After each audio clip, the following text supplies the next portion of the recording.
একদিন চলে যাব এই ধরনের কুল থেকে, এক অজানা মাটির দেশে, যেখানে থাকে শুধু মানুষের হাহাকার, যেখানে থাকে শুধু মানুষের মৃত্যুর যন্ত্রণা।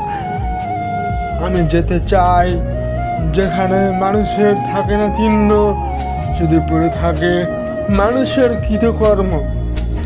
আমি যেদিন এই বাংলা থেকে চলে যাব, সেদিন মানুষ আমাকে নিয়ে যাবে 3.5 হাত মাটিতে,